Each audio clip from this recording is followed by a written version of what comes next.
Bom dia! As misericórdias do Senhor já se renovaram na sua vida hoje? Como é que você tá? Você tá bem? Seja muito bem-vindo a mais um vídeo desse canal. Então senta aí, bora conversar? Espírito, enche a minha vida. Acho que com esse spoiler você sabe do que a gente vai falar hoje.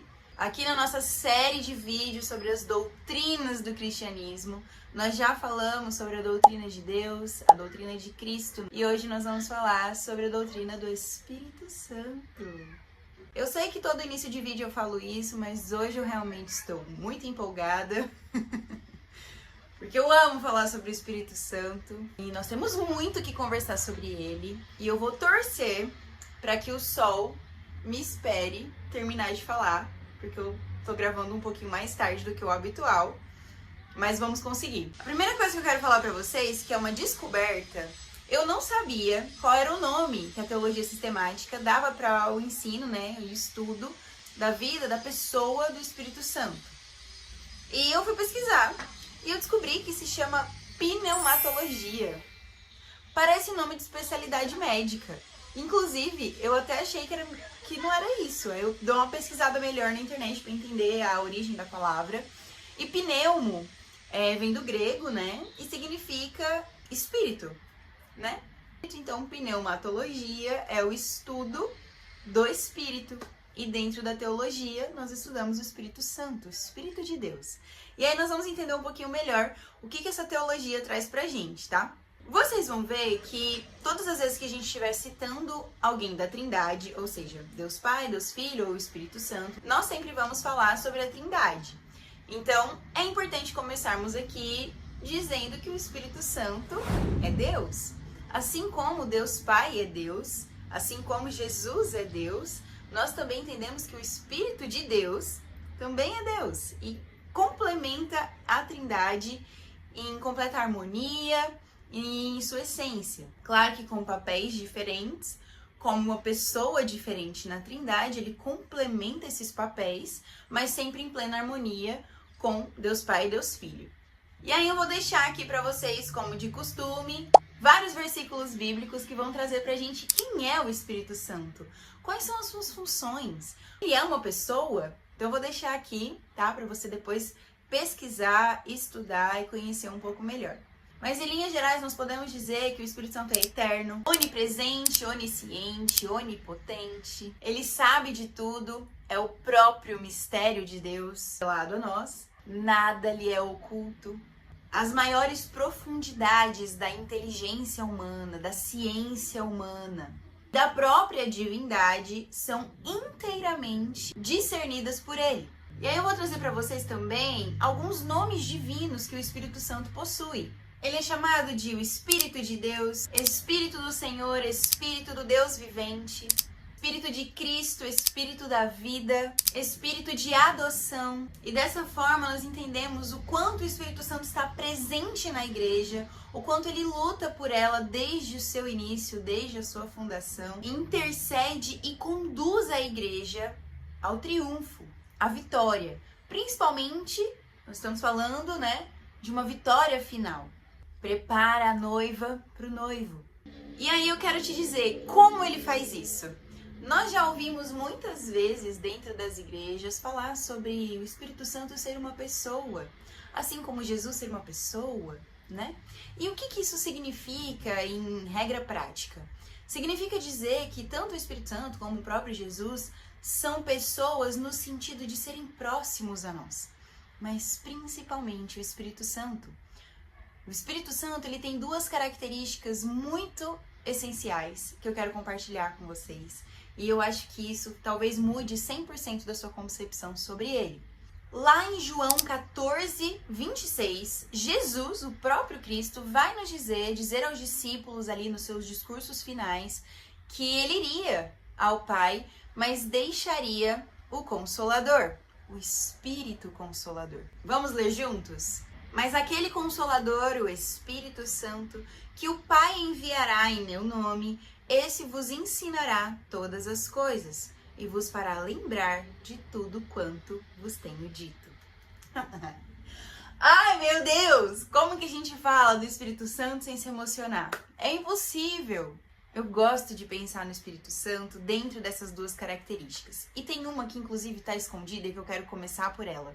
Quando Jesus fala que eu irei, mas deixarei, o que ele está querendo dizer? Deixarei alguém com você. Eu deixarei alguém com você. E o que isso diz para nós? Você não estará sozinho. Então, o Espírito Santo, a sua primeira característica dentro da minha percepção, humilde percepção, é que ele é o nosso companheiro. O Espírito Santo é o nosso companheiro. E está conosco em todo tempo. Em todo tempo. Jesus vai dizer que ele vai nos ensinar todas as coisas, nos fará lembrar de tudo aquilo que Jesus tinha ensinado.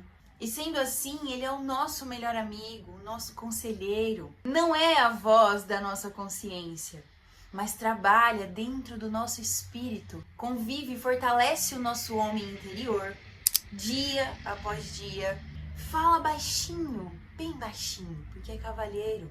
Mas conforme nós o nutrimos com as práticas espirituais, a oração, a leitura bíblica, o jejum, ele passa a falar mais alto.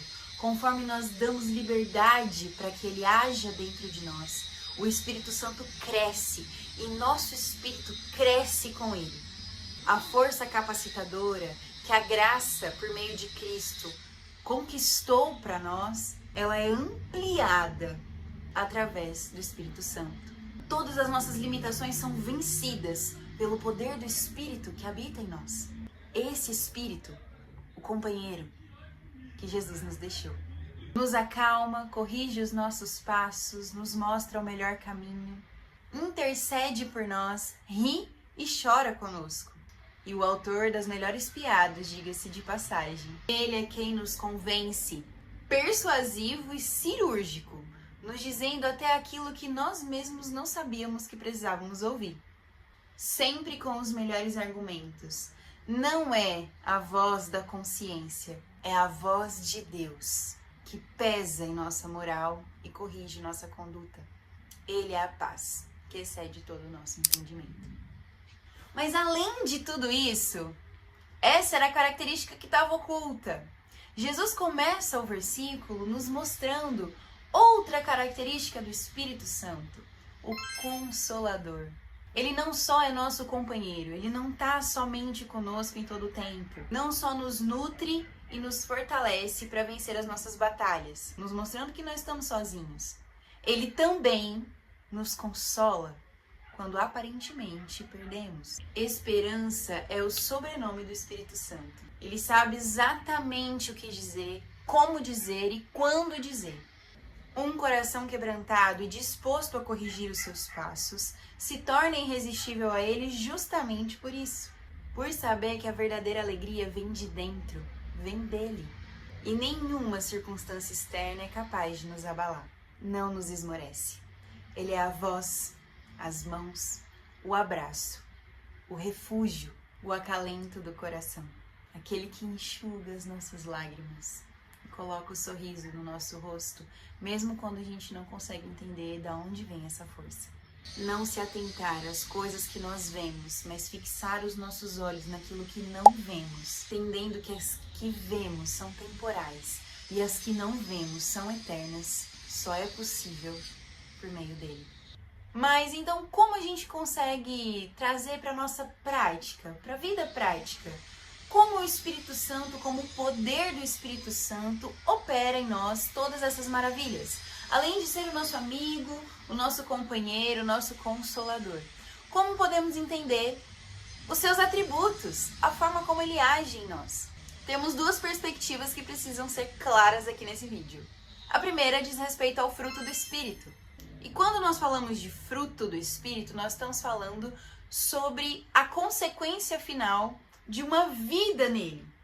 Fazendo analogia com a árvore que nós conhecemos, que dá o seu fruto no tempo devido, a árvore que frutifica é uma árvore que está bem fundamentada, que tem boas raízes, que são raízes nutridas, com tantos nutrientes, a água, os minerais, tudo aquilo que ela precisa para crescer, para levar os seus nutrientes da raiz até a ponta das folhas e para que dessa forma cada um dos seus galhos consiga produzir alimento necessário para que gere frutos. O objetivo desse fruto é chamar a atenção de possíveis semeadores que vão pegar essa semente, vão levar esse fruto para algum lugar, vão comer a semente vai cair em nova terra, germinar novas árvores, novos descendentes e novos frutos surgirão e assim por diante.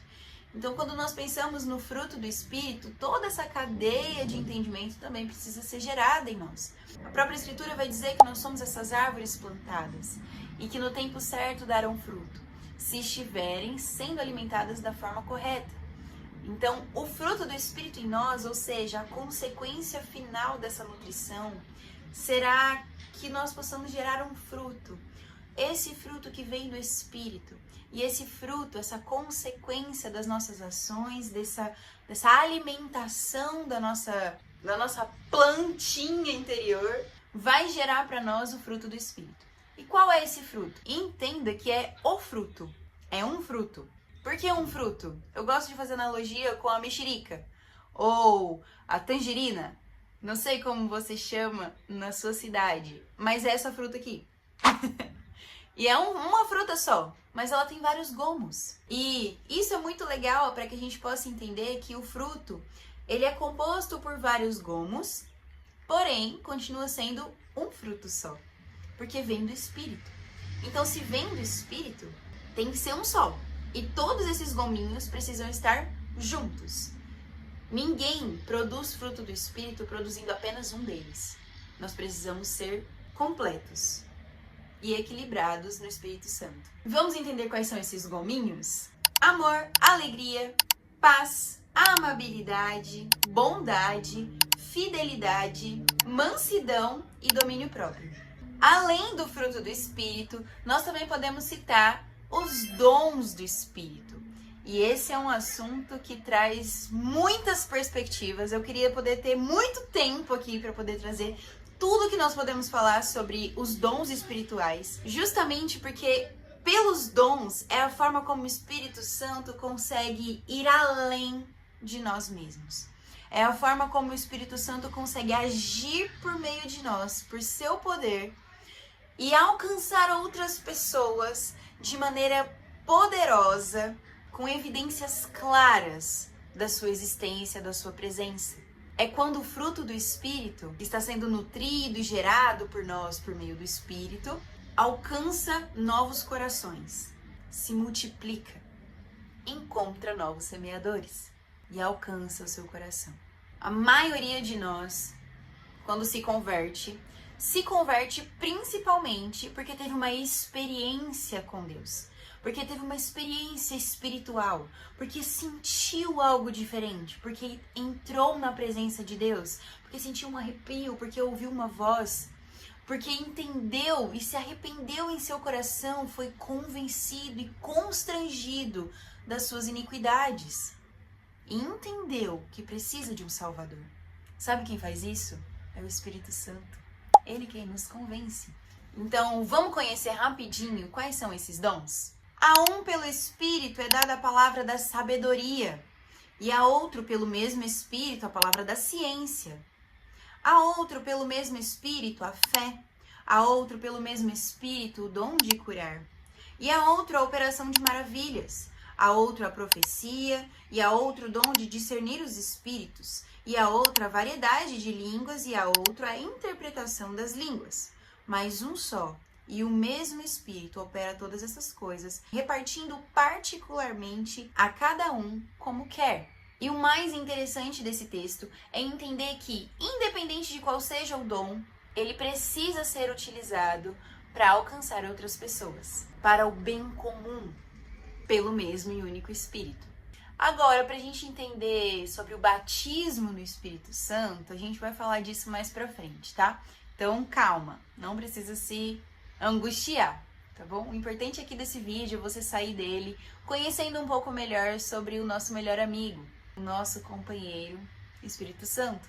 E se você ainda não se relaciona com ele, você tá perdendo tempo. E eu te garanto que é muito mais difícil acessar o coração de Deus, acessar o relacionamento com Jesus, sem que o Espírito Santo haja em sua vida.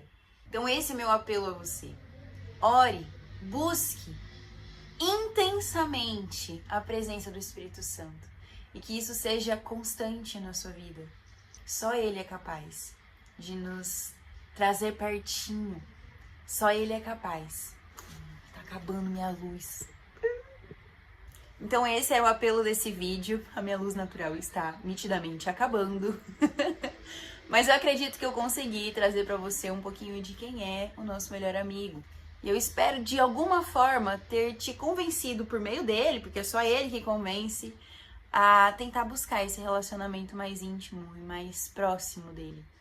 O Espírito Santo, eu costumo pensar que ele é como o nosso guia, o nosso mentor, aquele que consegue mover as pedrinhas do caminho e ele consegue te mostrar qual é a melhor direção.